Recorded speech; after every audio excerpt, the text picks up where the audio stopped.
Question 2.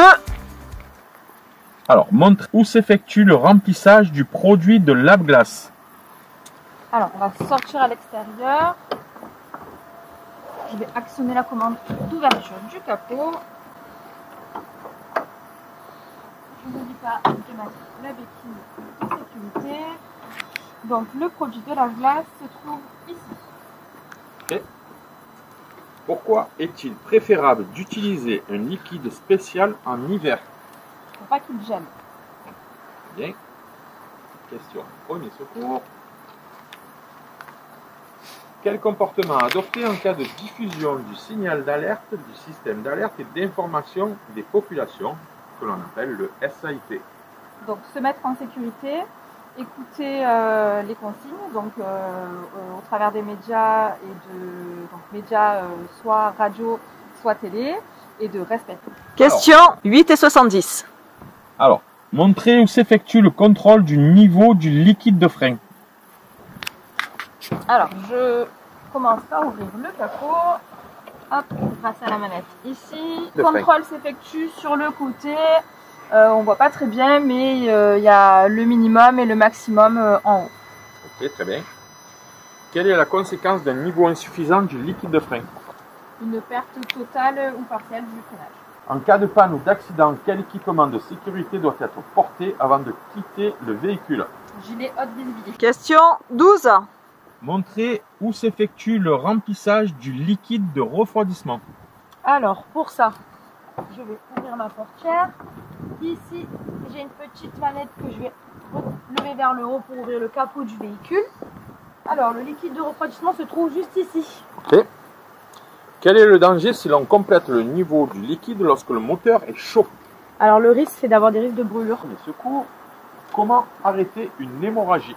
Alors, pour arrêter une hémorragie, je dois juste appuyer avec mes doigts ou la paume de ma main sur la plaie et à l'aide d'un tissu propre. Question 22 et 80. Alors, il doit s'effectuer le contrôle du niveau d'huile moteur. Alors, pour ça, je vais ouvrir le capot avec la petite languette qui se trouve ici que je vais tirer vers le haut.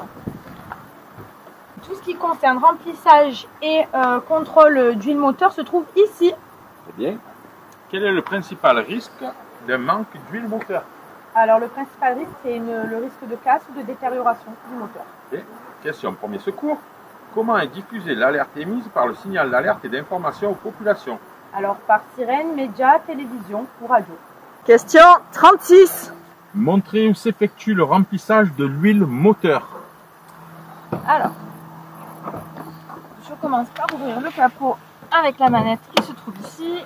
Le contrôle s'effectue au même endroit que le remplissage. Il y a une petite jauge pour contrôler le niveau. Ok. Quel est le risque de manque d'huile moteur? La casse ou la détérioration du moteur.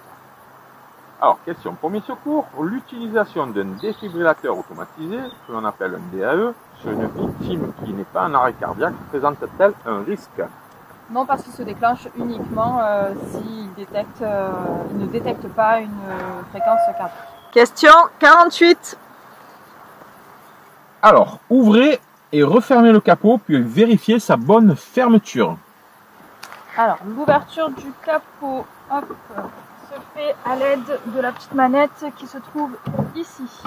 Donc, j'ai entendu que la sécurité s'est déverrouillée. J'ai une petite manette ici que je bascule de cette manière. Et je vais faire directement la fermeture.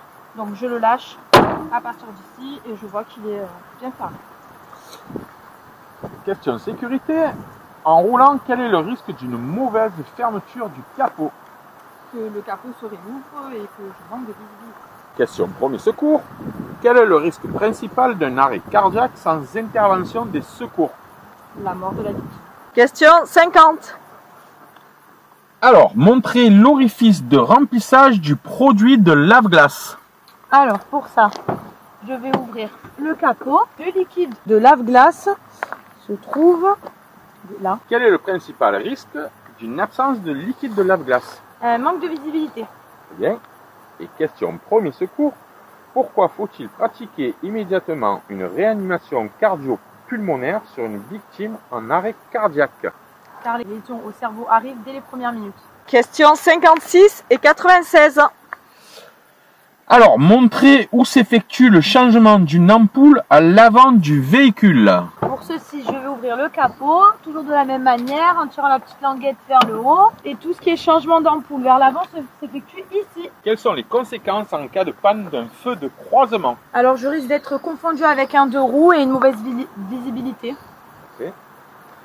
Alors, question premier secours. Citez les 3 manières d'évaluer l'état de conscience d'une victime. Alors, lui poser des questions simples, lui demander de nous serrer la main, donc des gestes simples, et lui secouer tout doucement les épaules. Question 64. Question vérification extérieure.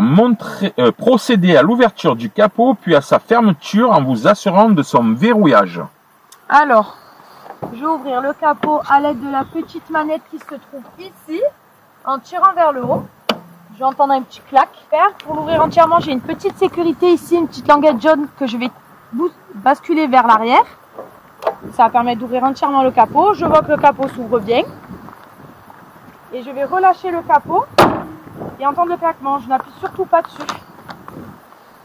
Pour un capot s'ouvrant depuis l'avant du véhicule, quelle est l'utilité du dispositif de sécurité? Alors le dispositif de sécurité permet d'éviter que le capot se relève quand je conduis tout simplement. Question premier secours. Quels sont les risques pour une personne victime d'une hémorragie? Alors on a des risques d'arrêt cardiaque et de détresse circulatoire. Question 4 et 60. Alors, contrôlez l'état du flanc sur l'un des pneumatiques.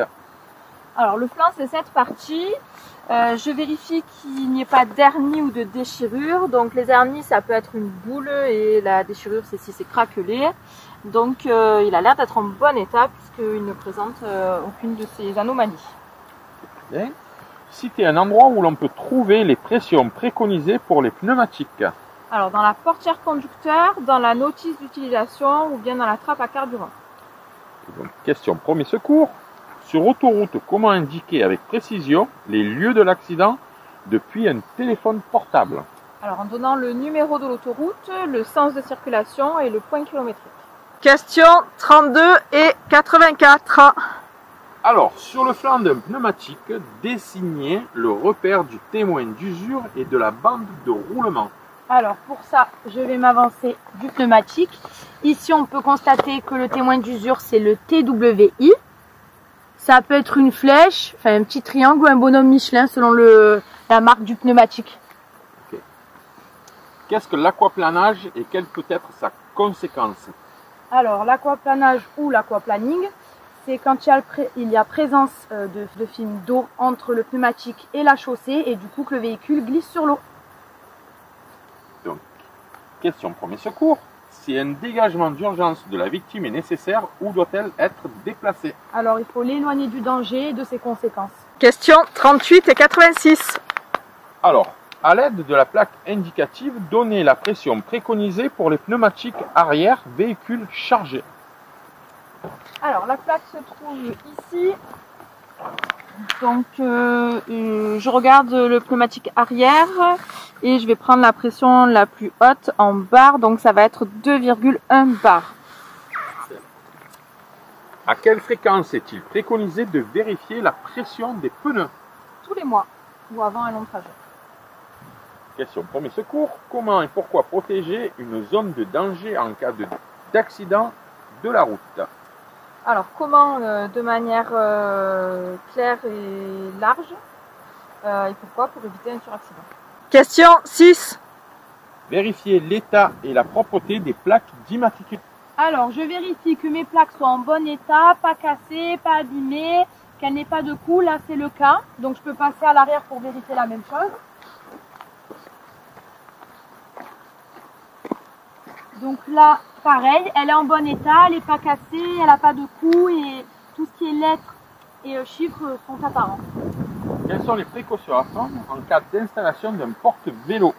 Alors si je dois mettre un vélo à l'arrière, je dois bien vérifier que les feux sont apparents, ainsi que la plaque d'immatriculation. Très bien. Question premier secours. Qu'est-ce qu'une perte de connaissance? Alors c'est quand la personne ne réagit pas, ne répond pas, mais qu'elle respire. Question 16. Contrôler l'état, la propreté, le fonctionnement de tous les clignotants côté trottoir. Alors, je mets le contact. On va faire avec le clignotant gauche. Il n'y a pas de trottoir ici. Alors, je vais vérifier ici. Je vérifie également le latéral et celui de devant. Donc, pour les trois clignotants, il y a un clignotement normal. Il n'y a pas d'impact de fissure sur les vitres et ils sont propres. Quelle est la signification d'un clignotement plus rapide? Un dysfonctionnement ou une ampoule qui est grillée sur ce côté. Question premier secours.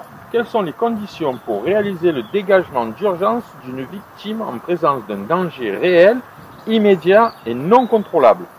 Alors, la victime doit être visible, facile à atteindre, rien ne doit gêner son dégagement et je dois être sûre de pouvoir effectuer cette manœuvre. Question 16. Contrôler l'état, la propreté, le fonctionnement du ou des feux de brouillard arrière.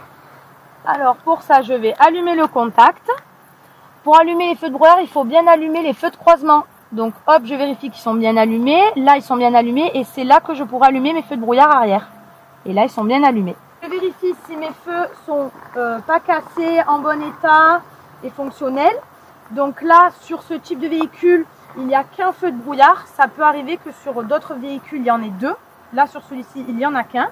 Et donc, si je mets ma main, je vois bien qu'il est fonctionnel. Dans quel cas les utilise-t-on? On les utilise en cas de brouillard et de neige. Par quel moyen doit être réalisée l'alerte des secours? Alors, avec un téléphone portable, un téléphone fixe ou à l'aide d'une borne d'appel d'urgence. Question 18 et 76. Alors, contrôler l'état, la propreté, le fonctionnement des feux de détresse à l'avant et à l'arrière. Alors, j'actionne les feux de détresse ici. J'ai mes voyants qui se sont allumés sur le tableau de bord et je vais aller vérifier à l'extérieur.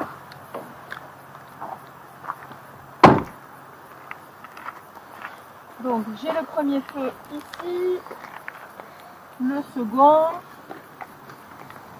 le latéral fonctionne, celui de l'avant et le second à l'avant, le latéral je le vois également. Donc il n'y a pas d'impact sur l'intégralité de ces feux. Les ampoules s'allument donc ça fonctionne et ils sont propres puisqu'on voit la lumière au travers. Dans quel cas doit-on les utiliser? En cas de panne ou d'accident, ou quand on est le dernier de la file sur un fort ralentissement. Question premier secours. Dans quel cas peut-on positionner une victime en position latérale de sécurité? Alors si elle ne répond pas, ne réagit pas mais respire. Question 20. Contrôler l'état, la propreté, le fonctionnement des feux de route. Alors pour ça, je vais allumer le contact. D'abord mettre les feux de croisement, donc je vois bien qu'ils sont allumés, et ensuite je pousserai la manette vers le fond pour activer mes feux de route. Bon état et fonctionnel, donc ils sont pas cassés, ils sont pas ternes. Là, ils sont bien allumés de ce côté-là, et pareil pour ce côté-là aussi. Citez un cas d'utilisation de l'appel lumineux. Alors, je peux l'utiliser pour avertir d'un danger, pour signaler ma présence, ou alors pour remplacer l'avertisseur sonore. En cas de panne ou d'accident, quel équipement de sécurité doit être porté avant de quitter son véhicule? Alors, je quitterai mon véhicule avec le gilet de haute visibilité, ou pour certains, le gilet jaune. Question 26. Contrôler l'état, la propreté, le fonctionnement des feux de croisement. Alors, j'utilise la commande qui est ici, donc j'ai tourné vers l'avant de 2 crans et j'ai bien mon voyant de feu de croisement. Alors, je me positionne un peu loin pour pouvoir voir les deux. Donc, on a bien ici et là les feux de croisement, donc pas d'impact sur les vitres, c'est assez propre et ça fonctionne. Question sécurité, quelles sont les conséquences d'un mauvais réglage de ces feux? Une mauvaise visibilité, je vais moins bien voir sur la route et je risque d'éblouir un usager en face si mon feu est trop haut. Dans quelle situation peut-on déplacer une victime? Lorsqu'il s'agit d'un danger réel, immédiat et non contrôlable, la manœuvre doit être exceptionnelle. Question 28. Vérifiez l'état, la propreté des dispositifs réfléchissants. Alors, mes dispositifs réfléchissants se trouvent juste ici. Donc là, je vérifie qu'ils ne sont pas cassés, en bon état. Donc là, il ne m'en manque pas, ils sont en bon état et pas cassés. De ce côté-là, idem. Quelle est l'utilité des dispositifs réfléchissants? Ça me permet d'être visible de nuit. Question premier secours. À quel moment pouvez-vous mettre fin à un appel avec les secours? Lorsque les secours m'auront dit de raccrocher. Question 30. Contrôlez l'état, la propreté et le fonctionnement des feux de position à l'avant et à l'arrière du véhicule. Alors, je mets le contact et je vais actionner donc le premier cran de mes feux. Le voyant vert s'est allumé ici. Donc, je vais aller vérifier à l'avant puis à l'arrière pour ces feux. Donc, j'ai ici le feu de position et le deuxième pour l'avant. À l'arrière ici. Hop, et pareil de ce côté. Donc pour l'état des 4, il n'y a pas d'impact ni de fissure. La propreté, c'est assez propre, on voit au travers. Et le fonctionnement, ils sont tous allumés. Par temps clair, à quelle distance doivent-ils être visibles? 150 mètres. Question premier secours. Quels sont les risques pour une personne en perte de connaissance qui est allongée sur le dos? Un arrêt respiratoire et cardiaque. Question 40. Vérifiez le fonctionnement de l'éclairage de la plaque d'immatriculation à l'arrière. Donc pour ça, je vais allumer le contact, allumer mes feux de position ou de croisement. Là, j'allume en l'occurrence mes feux de position. Le plaque se trouve juste ici. Donc je vérifie qu'ils ne soient pas cassés, en bon état et qu'ils fonctionnent bien. Donc là, c'est le cas. Un défaut d'éclairage de la plaque lors du contrôle technique entraîne-t-il une contre-visite? Oui, ça peut entraîner une contre-visite. Question premier secours. Quelles sont les 3 informations à transmettre au service de secours? Alors, on donnera donc du coup le numéro de téléphone sur lequel on est en train de téléphoner. On donnera la nature du danger et la localisation précise. Question 44. Avec l'assistance de l'accompagnateur, contrôlez l'état, la propreté et le fonctionnement du ou des feux de recul. Alors, je vais demander à ma monitrice d'intervenir. Fiona, est-ce que tu peux venir? Je vais aller vérifier directement derrière. Alors, sur ce véhicule, il n'y a qu'un feu de recul qui se trouve ici. Pour l'état, c'est bon puisqu'il n'y a pas de fissure. La propreté est bonne, la lumière passe au travers. Et le fonctionnement, ça s'allume, donc on est bon. Quelles sont leurs 2 utilités? Alors, indiquer aux usagers qui me suivent que je suis en train de reculer et allumer la zone sur laquelle je recule, soit dans un parking, soit la nuit. Question premier secours. Qu'est-ce qu'un défibrillateur automatisé externe qu'on appelle un DAE? C'est un appareil qui permet de rétablir une activité cardiaque pour une personne qui est en arrêt cardiaque. Question 46 et 90. Avec l'assistance de l'accompagnateur, contrôlez l'état, la propreté et le fonctionnement des feux stop. Alors pour ça, je vais demander à ma monitrice Delphine qui se trouve à l'arrière de m'aider. Si nos feux stop fonctionnent, donc là déjà celui-là, on voit qu'il est fonctionnel en bon état. Pareil pour ici. Et de même pour là, donc ils sont en bon état, fonctionnels, pas cassés et propres. Bon, ok, question sécurité. Quelle est la conséquence en cas de panne des feux stop? Alors ça peut porter à confusion, donc manque d'informations pour les personnes qui me suivent et du coup risque de collision. Et la dernière question, premier secours. Lors d'un appel avec les services de secours, pourquoi devez-vous attendre que votre correspondant vous autorise à raccrocher? Parce que cette personne-là peut m'aider et me guider dans les gestes à faire ou à ne pas faire jusqu'à l'arrivée des secours. Question 52 et 92. Vérifiez l'état, la propreté et le fonctionnement des feux diurnes. Alors, je vais mettre mon moteur en route. Je n'ai pas de voyant qui m'indique leur allumage. Ici et là.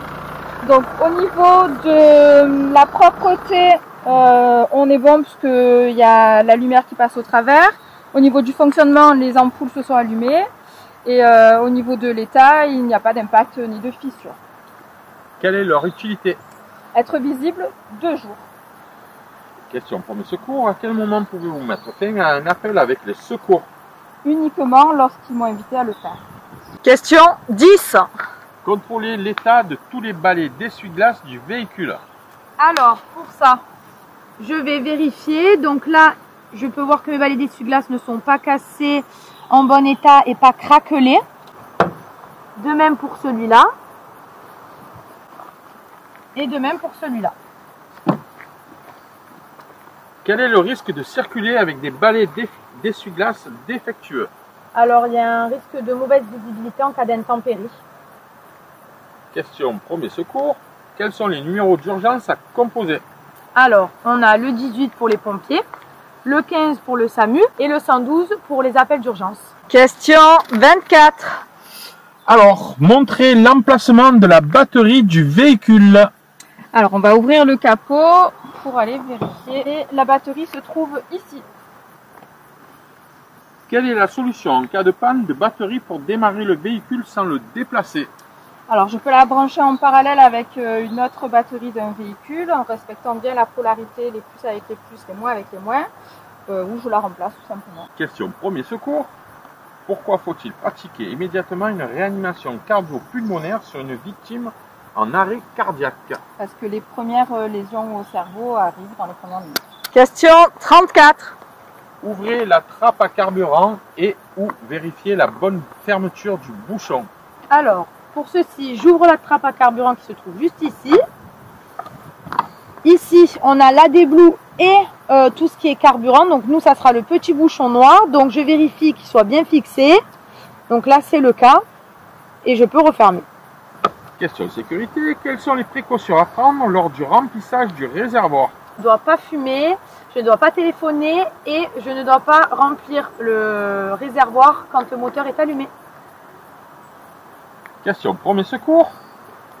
Pourquoi l'alerte auprès des services de secours doit être rapide et précise? Pour apporter les moyens les plus adaptés et le plus rapidement aux victimes. Question 42 et 88. Indiquez où se situe la sécurité enfant sur l'une des portières à l'arrière du véhicule. Alors, hop, j'utilise la petite gâchette qui est ici, donc le verrou est fermé. Question sécurité. Si la sécurité enfant est enclenchée, est-il possible d'ouvrir la portière arrière depuis l'extérieur? Oui. Et donc, question premier secours. Quels sont les risques pour une personne victime d'une hémorragie? Une détresse circulatoire ou un arrêt cardiaque. Question 54. Vérifiez la présence du triangle de signalisation. Alors, pour ça, le triangle se trouve dans le coffre. Je vais ouvrir le coffre et vérifier s'il y a bien mon triangle. Il est juste ici. Utilise-t-on le triangle de présignalisation sur autoroute?